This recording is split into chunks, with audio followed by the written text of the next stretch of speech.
Buen día, ¿cómo les va? Buenas tardes, bienvenidos. Bienvenidos al Hospital de Niños, a los que no son del Hospital de Niños y a los que son del Hospital de Niños, bienvenidos también. Me voy a perder un minutito, vos sabés de mi dispersión fácil. Silvina fue mi R4, así que cuando era R1, entonces sabés de mi dispersión, porque no sabía que iba a encontrar gente que no veía hace un montón y muy apreciada por mí en la formación como residente también. Está mi jefe de residente, Silvia. La verdad, una emoción, ya esto valió la pena, así que esta jornada ya para mí valió la pena volver a verlos a ellos. Bueno, bienvenidos y gracias por estar acá en estas primeras jornadas, digo por los dos si me equivoco, de dilipemias en niños y adolescentes. Este Hospital de Niños este año cumplió 150 años y es un año muy importante para nosotros, de muchísimos eventos de todo tipo. Hay académicos, científicos, artísticos, y todos tienen un grado de emotividad y de importancia muy, muy fuerte para nosotros. Que se haga estas jornadas y que Silvina me las haya pedido, para mí es un honor enorme, porque como les dije antes, fue mi residente de cuarto, que le debo obediencia de vida desde esa época, y además porque el tema es fantástico, el tema es fantástico para que nosotros entendamos que, como dijo Ricardo Gutiérrez, lo que se cuida en la cuna, después esté el futuro de la patria o algo parecido. Y esto también nosotros tenemos que entender, y ustedes nos tienen que hacer entender a nosotros, a los que estamos en gestión, que estos temas de promoción y prevención en dilipemias y en enfermedades futuras para la adolescencia, para la adultez, son temas de gestión que tenemos que manejar. Cambiar algunas políticas que estamos haciendo y algunas cosas que estamos haciendo no tan bien. Así que les agradezco mucho que nos hayan elegido para hacer estas jornadas. Les deseo que se lleven bien, que la pasen bien, que debatan, que disfruten, que compartan ideas y que nos digan a nosotros qué tenemos que hacer. Así que nada, que la pasen muy bien. Buenas tardes. Bueno, gracias Pablo por cedernos este lugar, como volver a los orígenes. Gracias a todos los que están presentes. Bueno, muchas personas así con mucho afecto que tienen que ver con la formación de cada uno de nosotros y agradecemos también a los que están conectados a distancia. Bueno, en nombre de la Sociedad Argentina de Lípidos, agradecemos el espacio, esperamos que esta pueda ser una primera jornada y que podamos tener muchas otras más progresando en este tema, que es muy apasionante, que por ahí lo vemos en bioquímica de segundo año y después nos enfrentamos con los laboratorios cuando estamos en el ejercicio de la profesión y el metabolismo lipídico tiene algunas dificultades. Bueno, un poco es recordar para que después en las clases siguientes puedan entender bien los valores. Bueno, recordamos entonces que hay un metabolismo exógeno que tiene que ver con los alimentos que se absorben a través del enterocito, se forman los kilomicrones que van a través del circuito del conducto torácico, son degradados por el músculo y por el tejido adiposo, entonces a través de la linfa y del conducto torácico llegan al hígado con los kilomicrones remanentes. Bueno, entonces llegan al hígado, posteriormente tenemos el circuito exógeno, el hígado secreta las VLDL, que como dije tienen ApoB, también son degradadas por la lipoproteína lipasa a nivel del músculo y del tejido adiposo, dando origen a las IDLs y a las LDL que vuelven al hígado. Recordamos que las LDL tienen una vida media de 2 días y que, bueno, se distribuyen a lo largo de los tejidos. Bueno, un poco acá quería repasar esto mismo que les dije, circuito exógeno y circuito endógeno, para tener presente las distintas lipoproteínas que después vamos a ir analizando. Entonces tenemos los kilomicrones, que son degradados por la lipoproteína lipasa, entonces dan origen a los kilomicrones remanentes, que es la parte superior. Esos entonces tienen ApoB48, pero después, por acción de la lipoproteína lipasa, bueno, llegan al hígado, se producen las VLDL, se degradan en IDL y posteriormente en LDL o en LDL pequeñas y densas. Entonces, esta diapositiva, la intención era describir lo que está marcado con líneas punteadas, que son lo que sería el colesterol remanente, Y abajo lo que llamamos no HDL colesterol, que involucra todas las lipoproteínas que tienen ApoB. Bueno, estas dos lipoproteínas son cálculos simples que se pueden hacer en la lectura del lipidograma y que consisten el colesterol remanente, el restar el colesterol total, el HDL y el LDL, y el valor normal debe ser menor de 30 miligramos por decilitro. Y el no HDL es una determinación simple y muy importante que consiste en restar al colesterol el HDL. Entonces, recordamos estos dos cálculos para hacerlos y aplicarlos. Uno debe ser menor de 30 y el otro menor de 145. Bueno, esto visualizado, acá tenemos el colesterol no HDL, que es el colesterol total menos el HDL, involucra las VLDL, las IDL y las LDL. Como dijimos, tiene que ser el valor normal menor de 145 y es la segunda meta terapéutica después del tratamiento. Recordamos que una dislipemia se define por el valor de LDL, que es la meta terapéutica a alcanzar, disminuirlo por debajo de 130, y el segundo objetivo terapéutico sería el no HDL colesterol debajo de 145. Bueno, esta determinación, este cálculo, tiene la importancia de que en el estudio Bugalusa fue considerado como un predictor significativo de aterosclerosis subclínica en la niñez. O sea que si tenemos un paciente con un HDL bien controlado, estamos tranquilos respecto a su futuro. Y si no, debemos tratar de corregirlo. Bueno, es el segundo objetivo terapéutico, como dije, es un cálculo simple que no aumenta el gasto médico y se correlaciona adecuadamente con el LDL y con el ApoB. Bueno, recordando brevemente lo que expliqué antes, tenemos que a través de la dieta las fracciones lipídicas llegan al intestino, el colesterol se absorbe a través de un receptor que es el NIEMAG-PIC C1L1, que es el target de acción del ezetimibe.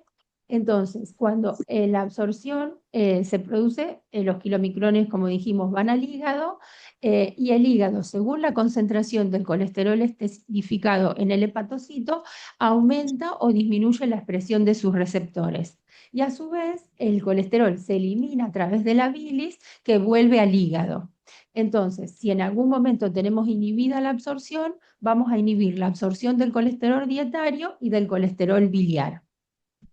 Bueno, recordar, porque después va a ser mencionado en el resto de las clases, que la depuración del LDL está en relación con el funcionamiento de los receptores de LDL que están a nivel hepático.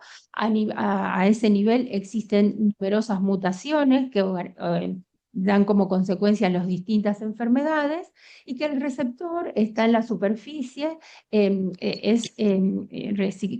se introduce en el hepatocito a través de endocitosis, posteriormente se separa con el colesterol esterificado y el colesterol es reciclado. Entonces, este mecanismo se produce permanentemente.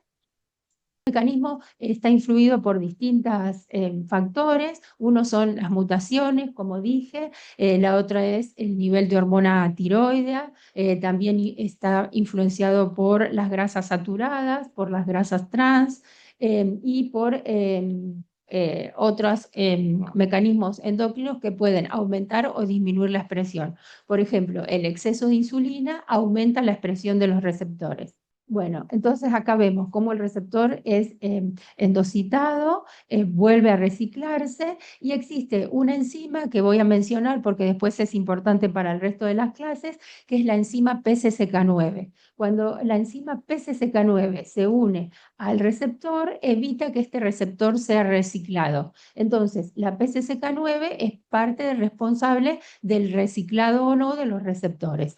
Bueno, acá, como decía antes, tenemos las alteraciones genéticas, las grasas saturadas, las grasas trans, la hormona tiroidea, el propio colesterol esterificado intracelular y la PCSK9 que influyen en el reciclado del receptor. Bueno, en el medio de esta introducción quiero recordar la importancia del consenso de la Sociedad Argentina de Pediatría, que ya tiene 10 años, que fue elaborado en el 2015 y que nos sugiere realizar a todos los pediatras un primer control lipídico al ingreso escolar, si no puede hacerse al ingreso escolar entre los 6 y los 11 años, y si no, un segundo momento oportuno a los 17 años, que es en el control preuniversitario para detectar algún trastorno de aparición tardía. Bueno, ahí como el que busca encuentra, a partir del momento que empezamos a realizar el perfil lipídico al ingreso escolar, vamos detectando hipercolesterolemias familiares, dislipemias poligénicas, síndrome de insulino resistencia con síndromes metabólicos, dislipemias leves por malos hábitos alimentarios, dislipemias mixtas con aumento de colesterol y triglicéridos o dislipemias secundarias. Bueno, el perfil lipídico básico consiste en realizar el colesterol total, los triglicéridos, el LDL y el HDL, con los dos cálculos que antes mencioné, el cálculo del no HDL, colesterol total menos HDL, y de las lipoproteínas remanentes o colesterol remanente, que es la resta del total menos el HDL menos el LDL.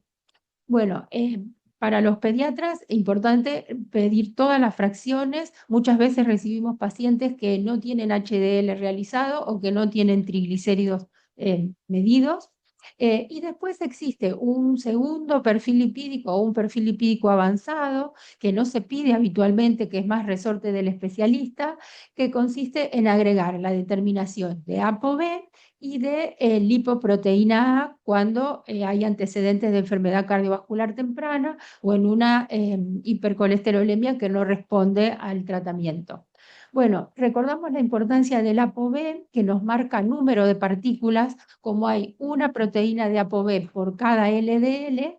Si tenemos un paciente con un mismo colesterol, por ejemplo, 220, y el paciente uno tiene ApoB normal, y otro tiene ApoB aumentado, eso nos está diciendo que las partículas de LDL son más pequeñas y densas, con lo cual son más heterogénicas. Bueno, con respecto a la lipoproteína A, estos son los valores normales, después Maribel lo va a desarrollar en una clase, pero lo importante para tener en cuenta es que es un marcador genético que no se modifica con la dieta y que tiene ese agregado de lipoproteína A que la hace más adherente a la pared del endotelio, por lo tanto, más heterogénica. La siguiente. Marce, la siguiente. Ahí. Bueno, quiero dejar estos números comentados para después. Hablamos de una hipercolesterolemia cuando el colesterol está por encima de 200 y el LDL por encima de 130. Nuestra meta terapéutica en la población general debe ser un LDL de 160 y se considera que pacientes con LDL que no se modifica con cambios de hábitos superior a 190 probablemente requieran medicación farmacológica, o los de 160 con algún otro factor de riesgo, como puede ser el antecedente de enfermedad cardiovascular temprana, obesidad, otro factor de riesgo agregado. Bueno, existen tres cálculos que ayudan a determinar el riesgo aterogénico, que son el índice colesterol sobre HDL, que es el índice de Castelli, que todos lo conocen, que debe ser menor de 4,5, la relación LDL-HDL, que debe estar por debajo de 3, y la relación triglicéridos sobre HDL, que debe ser menor de 3. Se calcula que un porcentaje adecuado de HDL es superior al 27%.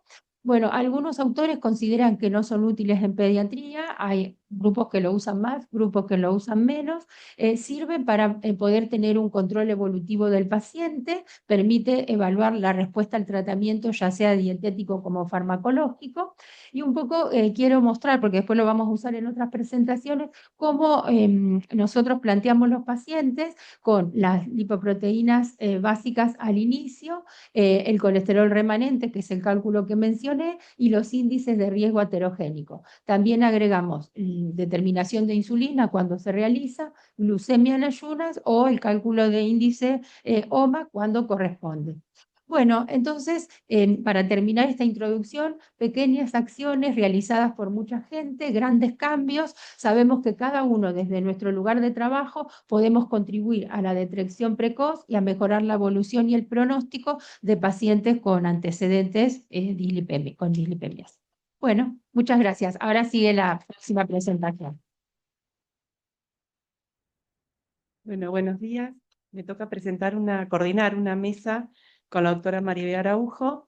Ella es pediatra especialista en nutrición, especialista en lípidos y nos va a hablar de la hipercolesterolemia familiar en esta oportunidad. Bienvenida.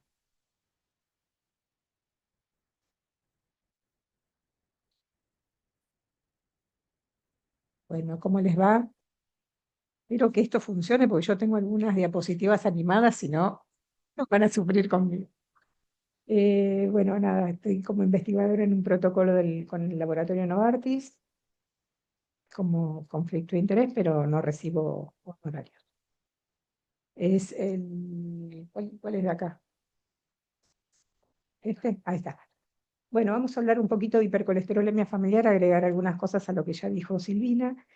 La hipercolesterolemia familiar, ya el nombre la define, es una hipercolesterolemia hereditaria, ¿sí? Es una enfermedad hereditaria que se presenta desde el nacimiento y que cursa con aumento de por vida de los valores aumentados de colesterol LDL.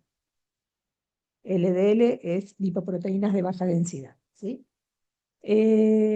Los hombres y las mujeres con hipercolesterolemia familiar sin tratamiento pueden desarrollar enfermedad cardiovascular temprana, antes de los 55 años para los hombres y 60 años para las mujeres.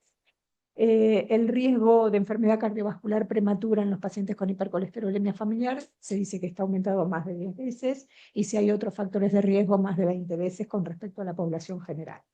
El diagnóstico temprano y el tratamiento adecuado pueden prevenir drásticamente el riesgo de enfermedad cardiovascular aterosclerótica. Si uno baja el colesterol LDL, se va la enfermedad, no es como otras patologías. ¿Sí? Bajamos el LDL y no pasa nada.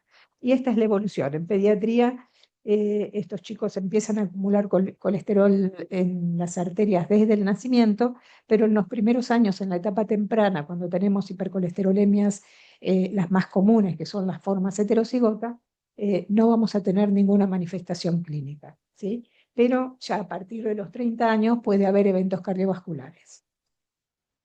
Este es un estudio, creo que es uno de los últimos metaanálisis que se hizo en cuanto a prevalencia de hipercolesterolemia familiar, más o menos la prevalencia de hipercolesterolemia familiar heterocigota es de 1 en 300. En un estudio que se hizo en nuestro país, en Mar del Plata, dio también un valor parecido, 1 en 290 y algo. La prevalencia de la hipercolesterolemia familiar homocigota se deduce de la prevalencia de la heterocigota. Entonces, según la prevalencia de cada región, va a estar entre 1 en 160.000 a 1 en 300. Haciendo cuentitas, los que me conocen saben que me gusta hacer cuentitas, aproximadamente 100.000 adultos y 50.000 niños, niñas y adolescentes, tienen hipercolesterolemia familiar en nuestro país, no tienen diagnóstico, no saben que están enfermos. Formas clínicas de la hipercolesterolemia familiar, decíamos que la más común es la heterocigota. La heterocigota se produce cuando uno hereda una alteración genética de uno de los progenitores. Entonces, lo que ven ahí marcado en anaranjado sería el que tiene la alteración genética, que la va a transmitir al 50% de los hijos, y entonces va a tener el 50% de los hijos también con forma heterocigota. Como es autosómica dominante, entonces con heredar una sola alteración genética ya se tiene manifestación de la hipercolesterolemia.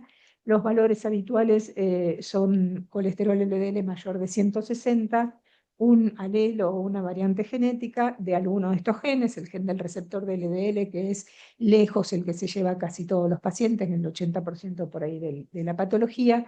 Después sigue el gen de la ApoB, ¿sí? Que la mencionó Silvina cuando habló un poco de fisiología o fisiopatología de las dislipidemias. la apoproteína que está en las LDL.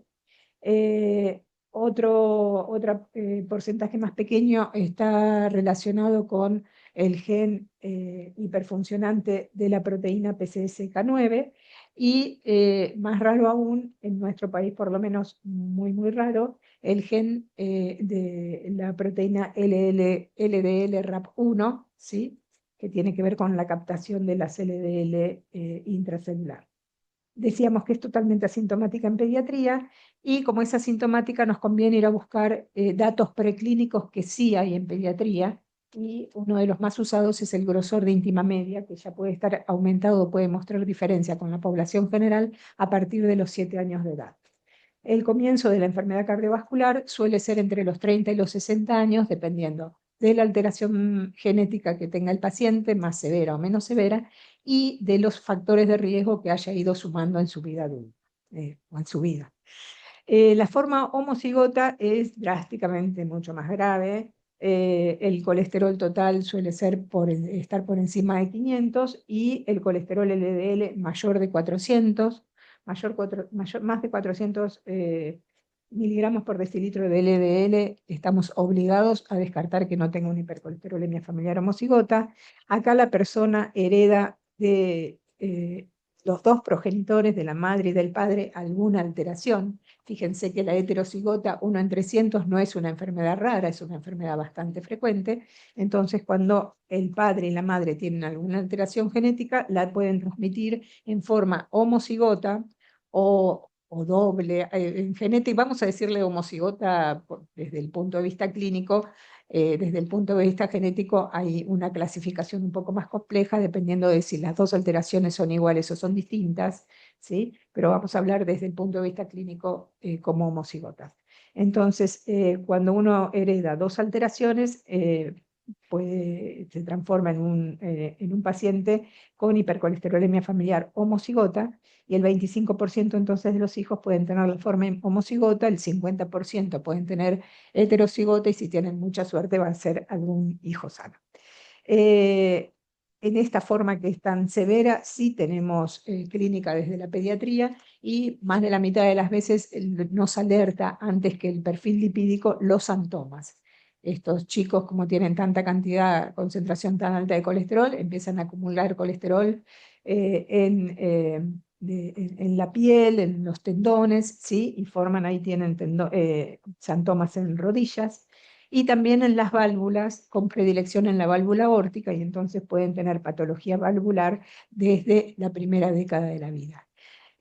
No sé si hay algún cardiólogo, o si no, transmítanlo. A veces, todo chico que tiene una cardiopatía congénita debería tener antes de su cirugía un perfil lipídico, porque a veces una valvulopatía que está siendo estudiada como un proceso congénito, termina siendo secundaria a una hipercolesterolemia familiar homocigota. Bien, y acá el comienzo de la enfermedad cardiovascular es en las primeras décadas de la vida, va a depender de la severidad que tengan esas alteraciones genéticas, ¿sí? Bueno, más o menos esta es la fisiopatología, se entiende, no es difícil de entender. Hay mutaciones en los genes que mencionamos antes que van a comprometer el catabolismo de las LDL, ¿sí? Todos estos genes lo que terminan haciendo es alterando el catabolismo de las LDL. Y entonces lo que pasa es que al no catabolizarse esas LDL, porque no pueden entrar al hepatocito, se acumulan en el plasma y de ahí se van a ir depositando al endotelio de las arterias, provocando el evento cardiovascular. Entonces hay de verdades de perogrullo. Si la mayoría de las dislipidemias son asintomáticas en pediatría y el tratamiento temprano mejora la evolución, para llegar a tratar primero tengo que diagnosticar, y para diagnosticar hay que hacer pesquisa. Ya lo comentó Silvina, la pesquisa está por consenso indicada en nuestro país, el consenso de la Sociedad Argentina de Pediatría, a los 6 años al ingreso escolar, y esto nos tiene que quedar claro. De todas las dislipidemias, la que justifica hacer una pesquisa universal es la hipercolesterolemia familiar, porque es la que no vamos a ver y se mejora o desaparece el problema cuando yo trato esta patología. Y el primer problema del hipercolesterolemia familiar es el subdiagnóstico, así que surge de nuevo el tema de la necesidad del tamizaje, esto ya se mencionó. ¿Qué hacer con cómo se resuelve esto del tamizaje? El que actúa en la crianza del niño es el pediatra, así que sería rol del pediatra pedir a los 6 años al ingreso escolar, porque es una cosa sencilla de recordar, un perfil lipídico. Si el perfil lipídico muestra un LDL mayor de 160, se debe repetir el LDL, pero ya mientras tanto podemos ir haciendo un perfil lipídico a los padres. Si tiene uno o dos de los progenitores con hipercolesterolemia, ya con eso hacemos diagnóstico de hipercolesterolemia familiar, por lo menos un diagnóstico clínico. Con esos valores se pueden ensayar según el valor que tenga el paciente. Si tiene más de 190, se repite, y si se mantiene ese valor, directamente se sugiere la derivación a algún centro donde se manejen, haya algún equipo con experiencia en esto. Si tiene entre 160 y 190, el pediatra podría indicar dieta y hacer un seguimiento, pero no mucho más allá de 3 meses, repetir el laboratorio, y si no se modifica también derivar para tratamiento. Estos son los distintos tipos de screening que existen. De lo que estamos hablando ahora es del screening universal, o sea, hacerle un perfil lipídico a todos los chicos de esa edad.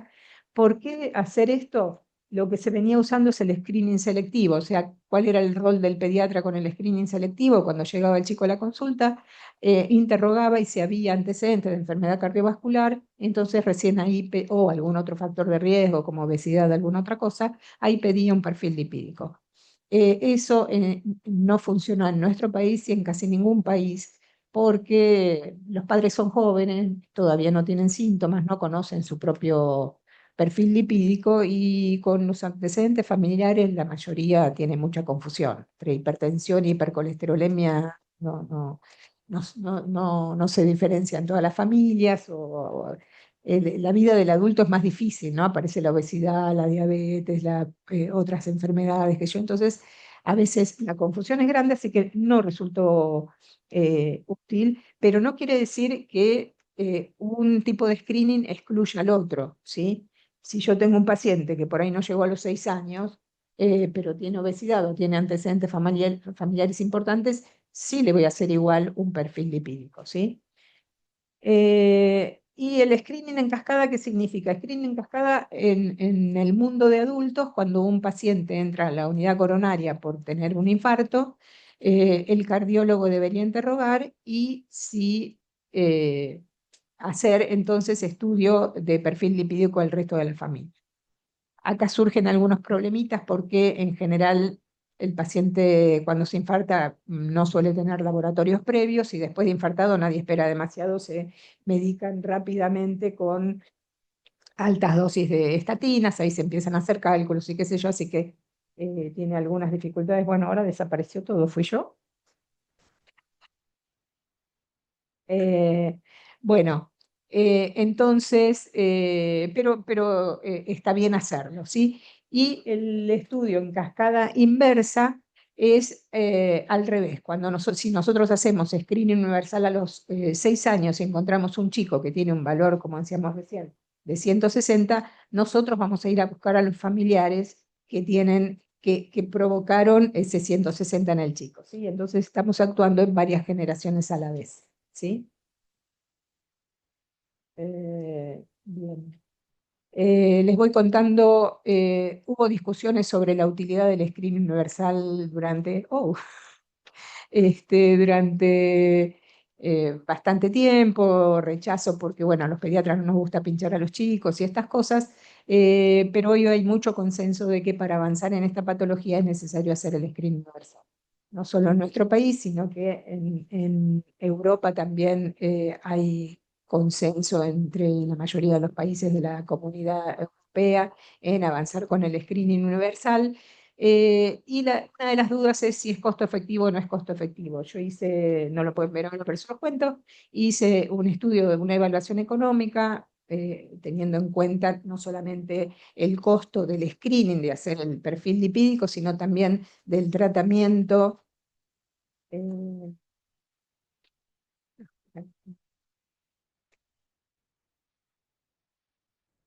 eh, de hacer, bueno, esto es lo que les estoy contando, no solamente teniendo en cuenta el costo del tratamiento, del análisis, sino del tratamiento tanto del hijo como de los familiares que se diagnostiquen con ese screening, y la verdad que es totalmente costo efectivo. Cada año de vida que se gana haciendo el screening cuesta menos del 10% de un PBI per cápita, que para los que tienen alguna idea de evaluación económica en salud, significa un resultado muy, muy efectivo. Si hay pocas situaciones con las que uno gane años de vida de forma con ese precio, ¿no? Es como barato cada año de vida.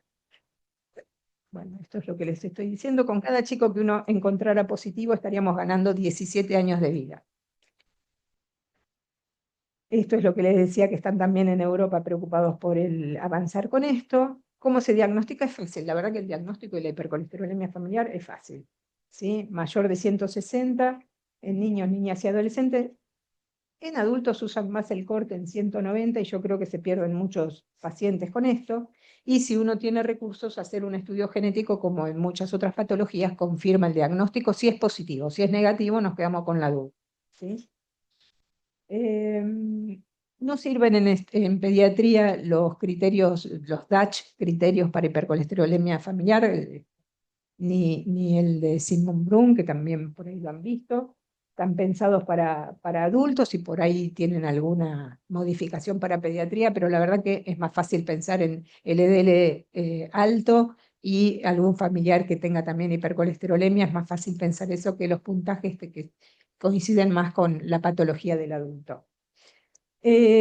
Otros momentos de tamizaje selectivo en pediatría. Selectivo es cuando no hago a todos a la vez. Se está discutiendo bastante qué posibilidades hay de hacer tamizaje en el momento del nacimiento. Para la hipercolesterolemia familiar heterocigota tiene bastantes dificultades, serviría para las formas homocigotas, pero está muy discutido todavía, ¿sí? Seguramente en los próximos años no hay valores de corte de colesterol normal en recién nacidos. Lo que sí se sabe es que hay bastante diferencia entre los pacientes que tienen hipercolesterolemia homocigota y un recién nacido que no tiene hipercolesterolemia homocigota. Lo que pasa que serviría solamente para esto, por una enfermedad muy rara. Sí, seguro hay que hacer desde muy chiquitito cuando los dos padres tienen colesterol alto. Si los padres y madre tienen colesterol alto, no tengo que esperar a los 6 años porque pueden tener un hijo homocigota y yo voy ganando años de vida, ¿sí? Y si hay alguna otra condición, alguna patología que también pueda dar riesgo cardiovascular, a partir de los 2 años yo ya puedo empezar a investigar el perfil lipídico. Bien, acá decía que toda persona debe conocer su perfil lipídico y su riesgo cardiovascular, no solamente su perfil lipídico, y esto es lo que hablamos de los estudios en cascada.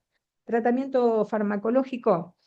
La mayoría de las hipercolesterolemias familiar responden poco a la dieta y el ejercicio. Entonces no se usan, sí, se usa igual dieta y ejercicio, recomendamos a todo el mundo porque uno ya tiene un problema, no tiene que andar sumando otros problemas, pero sepamos que no podemos estar 3 años probando a ver si con esta dieta o con aquella anda mejor. Implementamos una dieta hipolipemiante, que es bajar la cantidad de grasas saturadas, mayor consumo de verduras, mayor consumo de frutas, etcétera.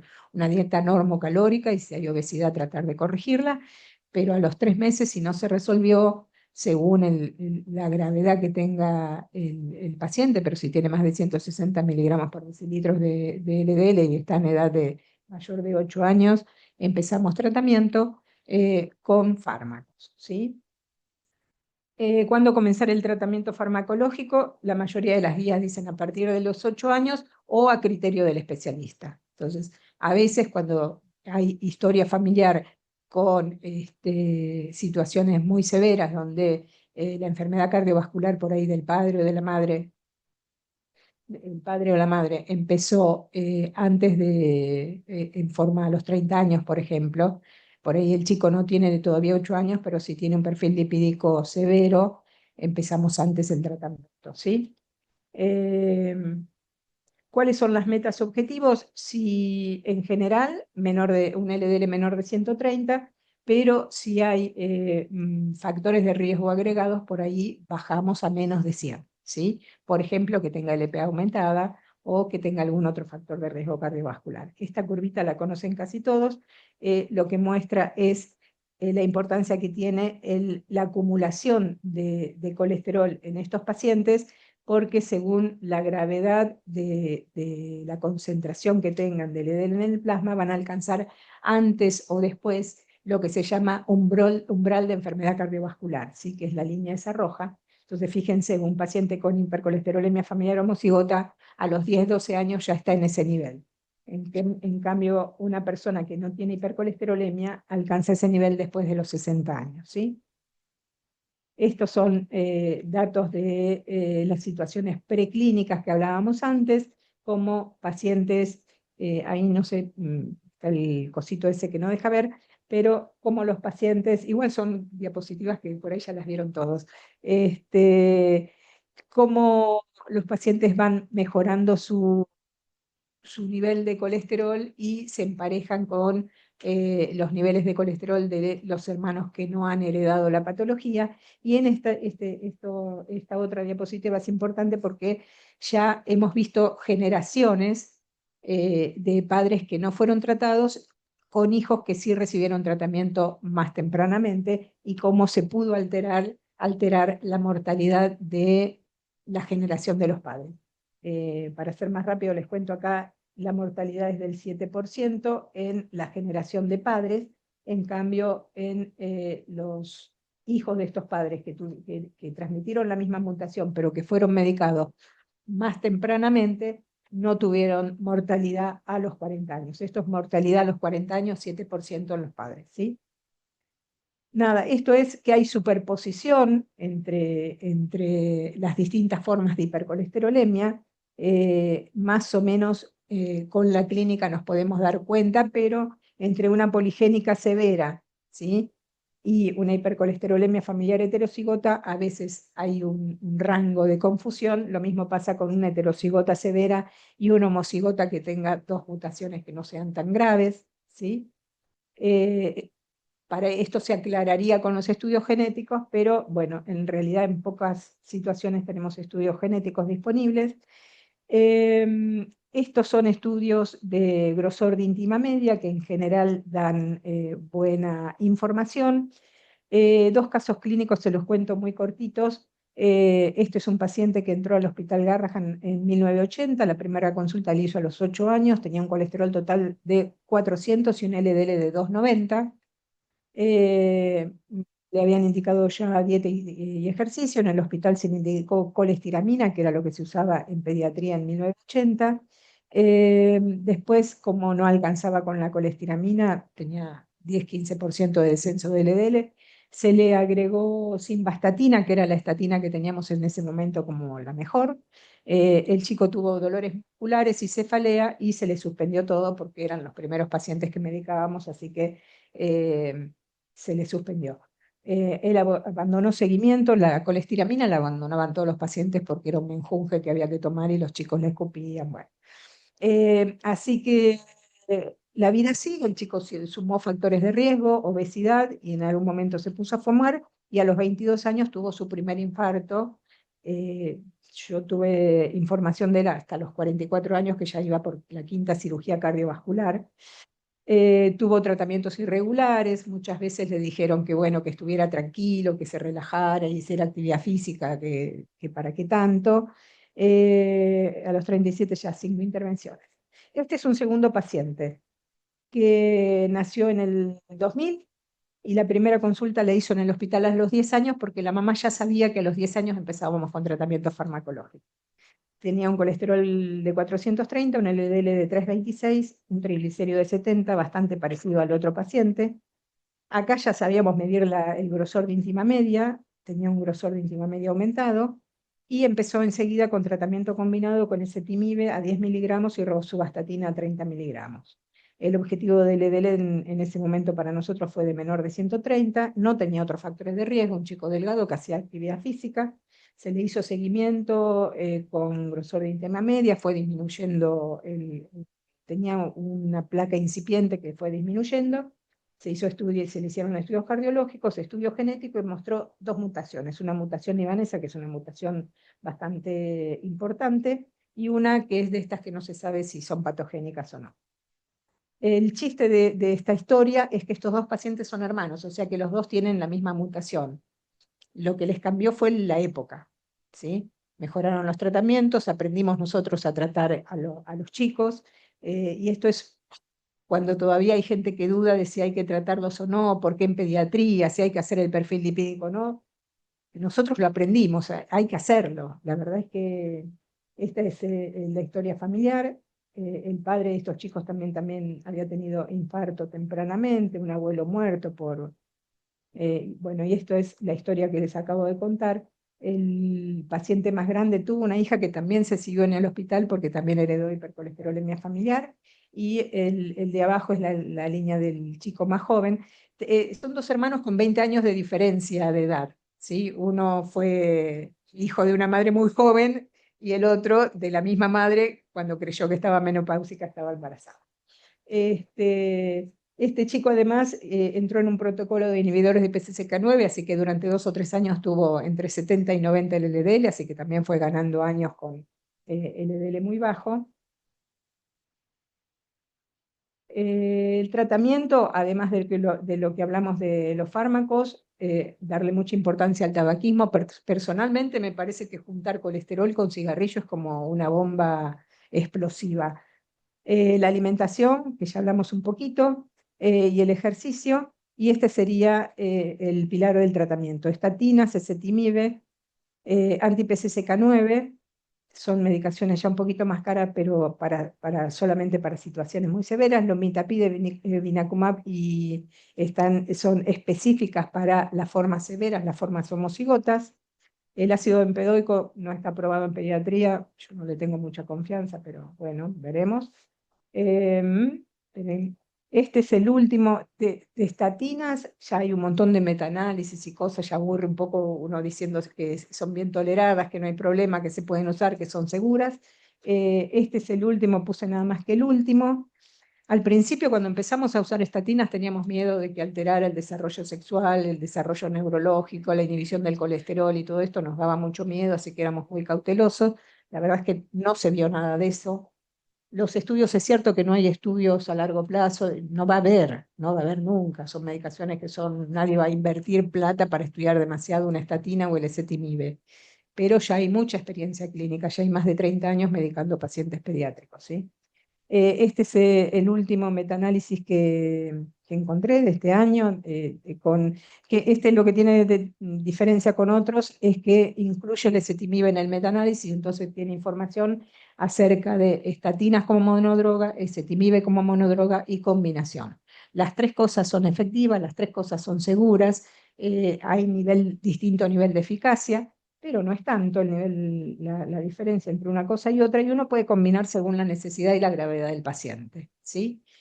En nuestro equipo nuestro equipo, yo ya me jubilé hace un mes, pero sigo hablando de nosotros. En el Hospital Garrahan siempre preferíamos empezar con un inhibidor de absorción, que el ezetimibe no es despreciable la acción que tiene, porque tiene más o menos entre un 28 a 30% de descenso del LDL, este trabajo muestra los mismos resultados, y ver a dónde llega uno. Si es un paciente muy severo, como los que les mostré, con el ezetimibe solo no nos arreglamos, pero después de eso agregamos estatinas hasta donde haga falta, ¿sí? En general, con la mayoría de los pacientes está o con ezetimibe solo o con ezetimibe hasta 10 miligramos de atorvastatina. Son muy poquitos los pacientes que necesitan tratamientos más intensos, ¿sí? Este es nuestro esquema de tratamiento, que también ya lo deben haber visto en otros lugares. Y la forma homocigota, esta sí que es difícil de tratar, requiere equipos interdisciplinarios.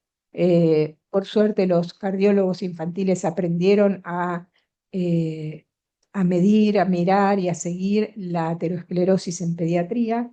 Estos chicos son muy severos y hay una batería de medicamentos hoy en día. Esto es el aspecto genético que un poquito hablamos. Esto es el algoritmo de tratamiento para la hipercolesterolemia familiar homocigota. Uno empieza con el tratamiento convencional, que es ezetimibe y estatinas. Se prueba si responden a los inhibidores de PCSK9. No tuvimos tiempo de hablar de esto, son drogas más caras que la acetatina, pero no tan caras como las que son específicas para homocigota, y hay un pequeño porcentaje de homocigotas que responden, así que por una cuestión económica sobre todo, se prueba a ver la respuesta con los inhibidores de PCSK9. Si la reducción es menor del 15%, la verdad es que lo sacamos porque no tiene sentido encarecer más el tratamiento. Y lo que nos queda después como estrategias son la plasmaféresis o aféresis de lipoproteínas. En el país creo que ya no queda lugar con aféresis de lipoproteínas. Nosotros en el hospital tenemos plasmaféresis y las medicaciones de alto costo. Así que son el evinacumab y el lomitapide. El objetivo de tratamiento en los chicos es menor de 115 miligramos por decilitro. Yo creo que figura ese valor porque es más difícil bajarlo de eso, pero los pacientes cuando ya llegan con valvulopatía tendrían que tener valores más bajos. Y esto, nada, no llegamos, eran datos de nuestro hospital, de chicos con hipercolesterolemia familiar homocigota. La verdad es que es difícil sostenerles un tratamiento tan caro durante mucho tiempo, pero bueno, es nuestro objetivo, es lo que peleamos permanentemente para poder hacer. Concluyendo, bueno, la hipercolesterolemia familiar es muy importante hacer el diagnóstico y poder tratarlo. Y este es el equipo, parte del equipo de Arrascan de Nutrición. Bueno, muchas gracias, Maribé. ¿Preguntas en el auditorio? Sí. Pacientes de bajo peso con selectividad alimentaria, hipercolesterolemia, tengo esta paciente, ¿no? Hipercolesterolemia, pido el laboratorio de la mamá, me llega que la mamá es muy flaca, bajo peso, con hipercolesterolemia también. O sea, el diagnóstico de la nenita es la familia. ¿Qué edad la nena? Tiene 3 añitos. Por supuesto, los valores de la nena son altos, pero no tanto. Pero el tema está bien, estamos trabajando su selectividad alimentaria, que claramente... Perdón, ¿podríamos repetir por si no se escuchó? No sé si se escuchó. No. Yo lo repito, estás comentando una paciente con selectividad alimentaria muy chiquita todavía, de 3 años, con una madre delgada con hipercolesterolemia, y a la nena le hiciste un perfil lipídico y le dio ¿cuánto? Bueno, por ahora. Yo te diría que te olvides del tema del colesterol por ahora. No es una homocigota, no está en edad de medicarse y tenés que solucionar el tema de la selectividad alimentaria.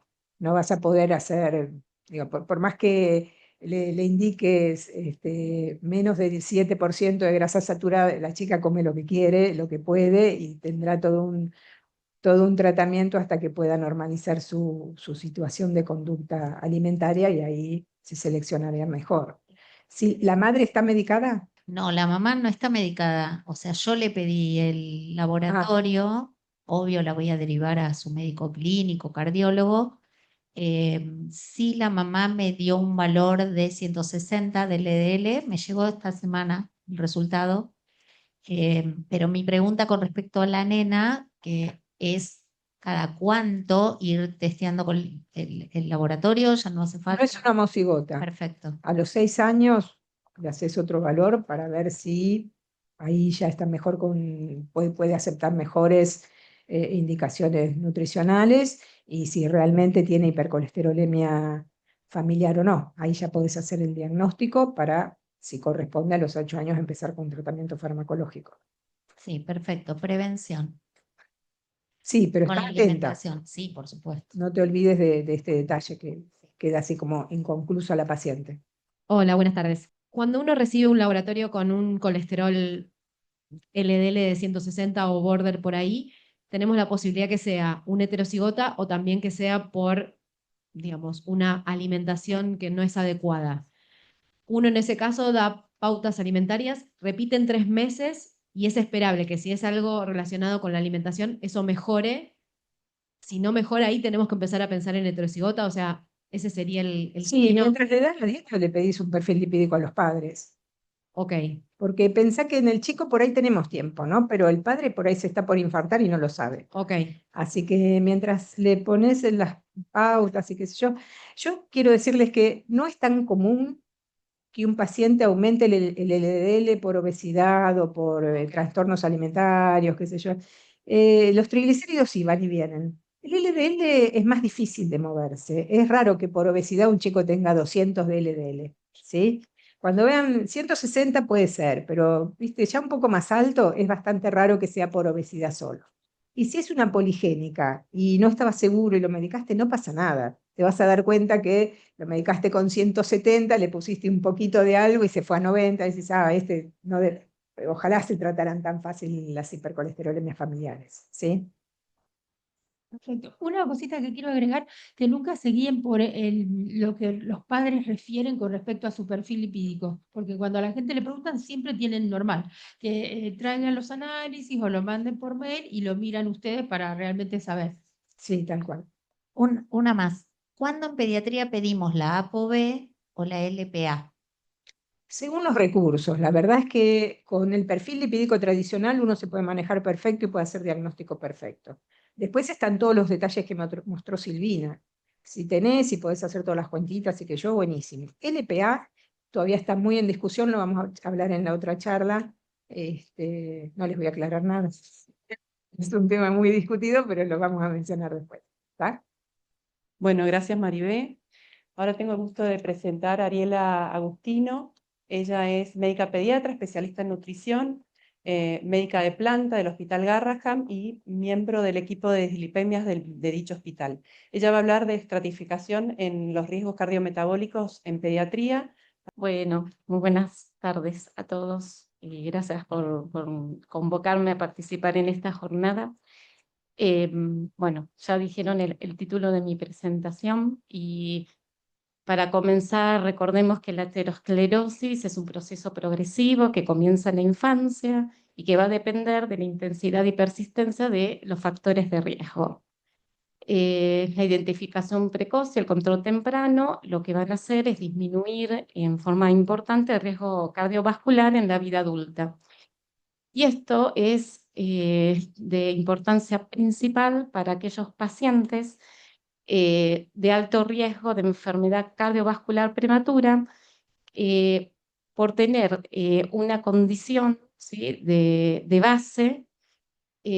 Por eso las intervenciones actualmente se están dirigidas a lo que llamamos prevención primordial, que es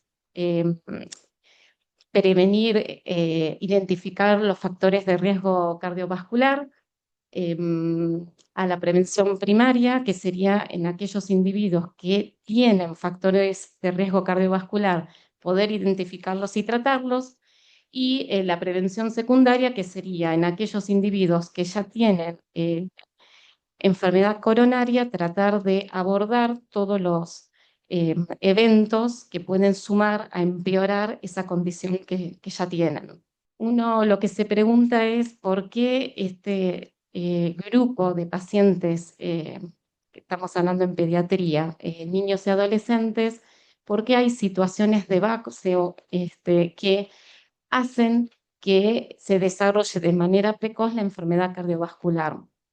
¿Cuáles serían los mecanismos que llegan a este desarrollo? Bueno, desde ya que la fisiopatología aún no está del todo determinada, pero en principio se sabe que existen tres factores que son la inflamación, que es el primer proceso, ¿sí?, la resistencia a la insulina y el estrés oxidativo, que actúan de manera multidireccional y que llevan a producir lo que se llama la tríada aterogénica. O sea, todo este proceso básicamente lleva al aumento de los triglicéridos, a la disminución del colesterol de baja densidad y al aumento de las partículas de pequeñas y densas. Y esto es lo que llevaría a esta aceleración de la enfermedad cardiovascular. Entonces, pensando que durante la edad pediátrica existen determinadas condiciones de base, es decir, básicamente enfermedades crónicas con aumento de riesgo de enfermedad cardiovascular acelerada, en el año 2019 la Sociedad Cardíaca Americana lo que hizo fue editar un update, una actualización de un consenso que ya había sido escrito en el 2006, que lo que habla es de disminuir el riesgo en pacientes pediátricos que tienen aumentado este riesgo de enfermedad cardiovascular para justamente evitar a futuro el empeoramiento de la enfermedad cardiovascular. Si uno, digo, una manera como más simple de pensar esto es, nosotros sabemos que hay un montón de enfermedades crónicas en la infancia que gracias a los tratamientos han mejorado el pronóstico, la expectativa de vida. Por ejemplo, podríamos pensar en la enfermedad renal crónica y sabemos que llegan por ahí a requerir trasplante renal, pasan a la vida adulta. Y dijimos, ganamos sobre vida. El tema es que cuando pasan a la vida adulta, muchos de estos pacientes, por ejemplo, en esta enfermedad, entre la tercera y cuarta década de vida, se mueren y la causa más importante de muerte es la enfermedad cardiovascular. Entonces, si uno piensa en qué estamos, decimos, hay algo que nosotros deberíamos comenzar a trabajar y tratar de manera más temprana para evitar o retardar lo que termina después siendo la causa de muerte en una edad temprana en la vida adulta. Nosotros no lo vemos, pero la población adulta sí, ¿no? Los médicos de adultos. Entonces, en base a este pensamiento, es que este grupo de investigadores lo que hizo fue pensar para cada condición o enfermedad de base, mirar en cuál de estas enfermedades presentaban. ¿Fui yo? Ahí está. Revisó cuál era la evidencia existente, lo voy a dejar acá, cuál era la evidencia existente de presencia de enfermedad coronaria acelerada, de stroke, y qué evidencia había sobre los beneficios de intervención temprana. Y a partir de esa investigación,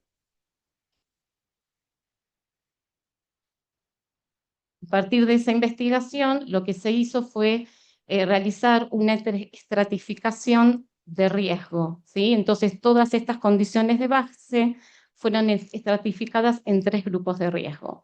¿A qué grupo de patologías que presentan riesgo alto? Es decir, son las enfermedades que hay evidencia de enfermedad coronaria manifiesta antes de los 30 años.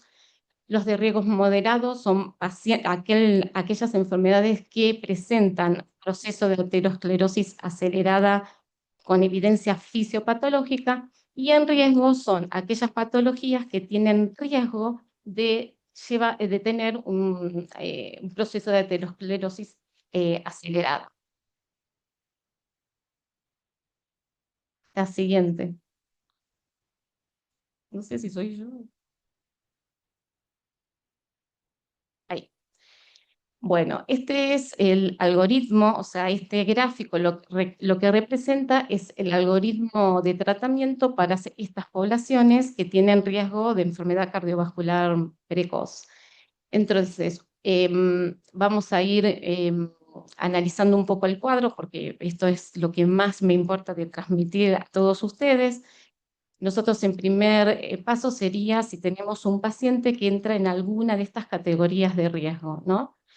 Una vez que nosotros tenemos identificado a nuestro paciente que por la condición de base pertenece a alguna de estas estratificaciones, el segundo paso va a ser evaluar si este paciente tiene factores de riesgo cardiovascular tradicionales.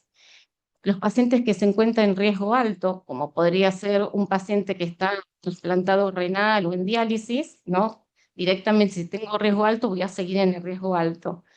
Pero si, por ejemplo, mi paciente está en riesgo moderado y yo tengo 2 o más factores de riesgo cardiovascular, va a pasar a la siguiente categoría, ¿sí? El tercer paso, una vez que yo tengo la categoría exacta en la que está el paciente, lo que voy a detenerme a mirar son cuáles son los objetivos terapéuticos. Específicamente para lo que es la charla de hoy, que es hablar de dislipidemia, fíjense en que, por ejemplo, los pacientes que tienen riesgo alto, el objetivo terapéutico de LDL es tenerlos en menor a 100. Entonces, cuando paso el cuarto paso sería avanzar en el tratamiento, que desde ya, como en todas las patologías, siempre vamos a comenzar con cambios de estilo de vida, ¿sí? Y si nosotros no alcanzamos esos objetivos terapéuticos, vamos a tener que avanzar al quinto paso, que es el tratamiento farmacológico. Y puse un poco de hincapié en esto de ver los de riesgo alto, porque digo, si uno se pone a pensar los pacientes con patologías importantes, que están en riesgo alto, la verdad es que con cambios de estilo de vida, la verdad que es bastante, no es tan frecuente poder alcanzar objetivos terapéuticos menor a 100. Y en esto es lo que tenemos que pensar porque creo que venimos atrasados en el tratamiento. La siguiente, listo. Entonces, en lo que me resta de la charla, de forma muy reducida, vamos a tratar de ver algunas de estas situaciones de base que son comunes en la edad pediátrica, la parte de hipercolesterolemia familiar heterocigota, que entra en alto riesgo cardiovascular, como ya es tema de otras charlas, no es lo que vamos a ver acá. Y bueno, vamos a comenzar mínimamente hablando del sobrepeso y de la obesidad, porque sabemos que es la enfermedad crónica más frecuente en la edad pediátrica, ¿sí? Y sabemos que de por sí la obesidad constituye un factor de riesgo de enfermedad cardiovascular, que sabemos que el presentar un índice de masa corporal en sobrepeso y obesidad en la adolescencia aumenta la mortalidad en 2 o 3 veces el riesgo. Existen varios estudios que muestran que la adiposidad ectópica es un factor de riesgo de enfermedad cardiovascular independiente y a su vez la obesidad se asocia a dislipidemia, hipertensión, hiperglucemia, inflamación y estrés oxidativo, o sea que además asocia todos estos riesgos cardiovasculares.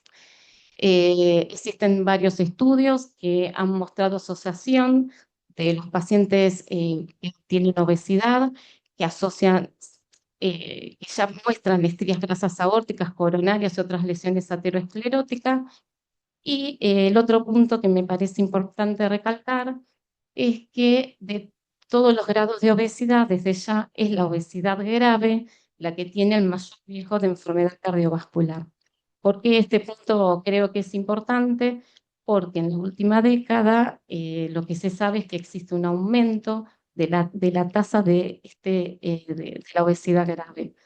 En la Argentina nosotros no tenemos datos actuales sobre la prevalencia de sobrepeso y obesidad, tampoco los tenemos de obesidad grave. Yo sé que siempre no es una sensación, hay que tener números, ¿verdad? Pero creo que todos nosotros nos ha pasado en los últimos años que en el consultorio cada vez, o es mi sensación, nos llegan más pacientes con obesidad grave. Y creo que pasa como pasa estos datos que son de Estados Unidos, ¿no? El año pasado salió en la revista Lipidology una revisión súper como exquisita sobre la asociación entre obesidad, dislipidemia y enfermedad cardiovascular. Y hay una parte que habla específicamente de pediatría. En esta revisión, que es un grupo de expertos americanos en obesidad, hacen mucho hincapié hablando sobre lo que se llama el patrón lipídico más frecuente que aparece en los pacientes con obesidad, que es la presencia de triglicéridos altos, HDL bajo, eh, el colesterol no HDL alto y el LDL alto, y las partículas más pequeñas y densas, ¿sí? Que le llaman como patrón o dislipidemia adiposopática. Por un lado, hacen mucho hincapié en la característica de este perfil y por otro lado, eh, buscan la evidencia de qué efecto tiene el tratamiento de la obesidad sobre el perfil lipídico.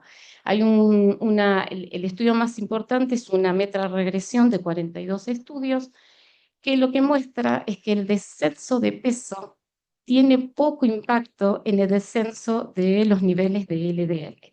Sí baja triglicéridos, pero no tanto LDL. Entonces, lo que terminan concluyendo en este trabajo, en este estudio, es que la estrategia de tratamiento en la obesidad debe ser dual. Por un lado, bajar de peso, pero en forma temprana tratar la dislipidemia. Entonces, basándonos en el algoritmo, ¿a quién tratamos? Desde ya que tratamos a todos los pacientes con obesidad y en el grupo de pacientes con obesidad severa entran dentro del riesgo moderado. El objetivo terapéutico en estos pacientes es un LDL menor de 130.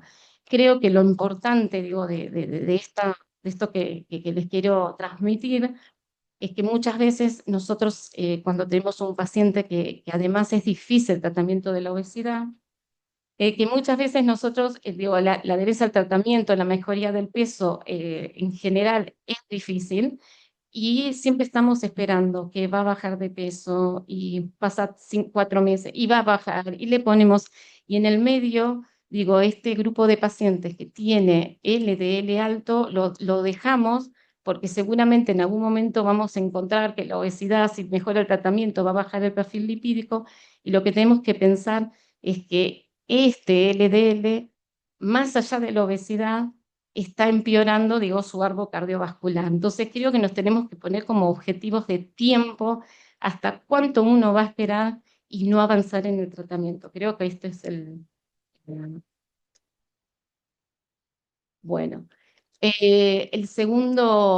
La segunda enfermedad que me parece importante que charlemos un poco es la diabetes, ¿sí? Sabemos que la diabetes es básicamente hiperglucemia y desarrollo de enfermedad cardiovascular. Sabemos que más de la mitad de las personas mayores de 65 años mueren por causa cardiovascular, que estos pacientes tienen una mortalidad más elevada y viven menos años. La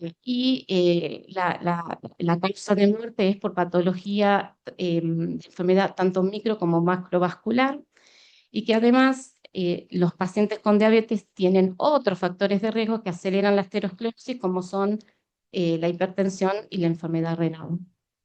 En el primer documento que había salido en el 2006, lo que se había de la Academia Americana, lo que se había dicho es que los que tenían riesgo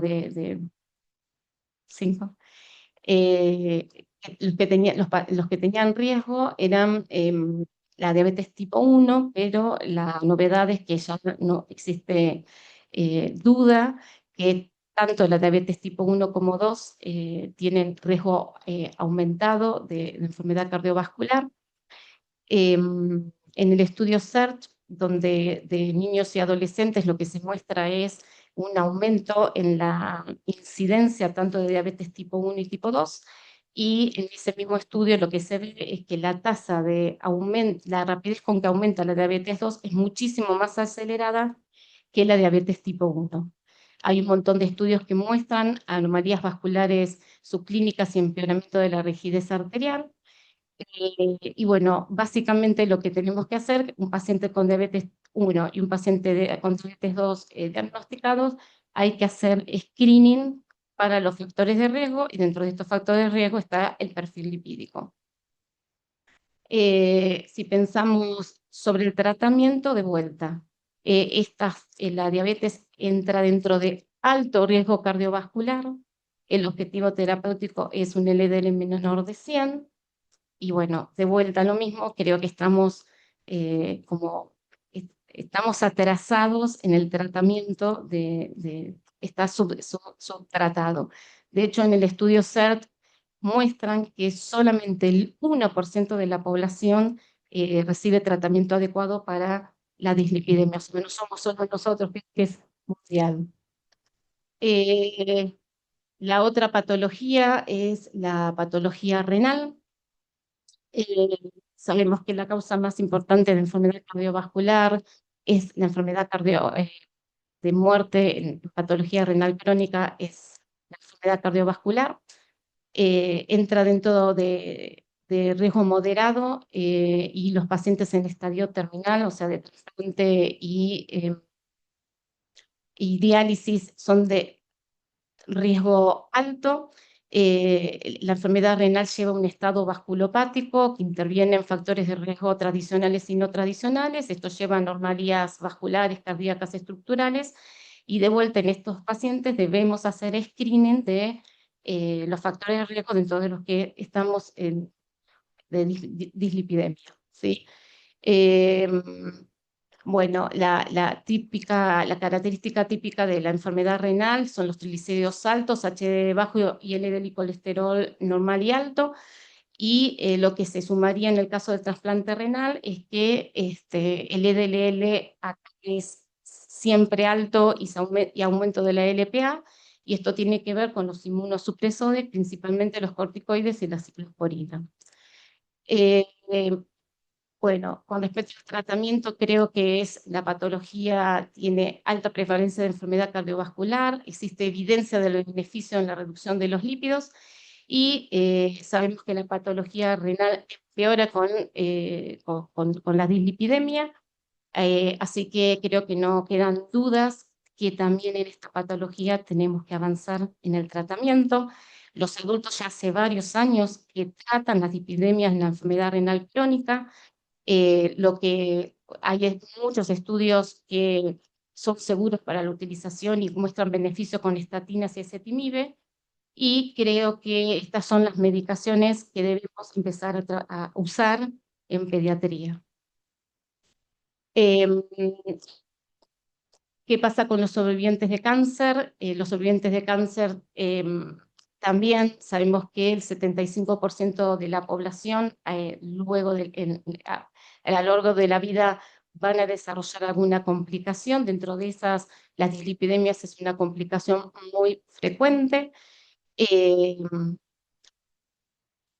A lo que es la estratificación de riesgo cardiovascular, sabemos que todos los sobrevivientes de cáncer con trasplante de médula ósea están en el riesgo alto, y los que recibieron radiación de tórax en riesgo moderado.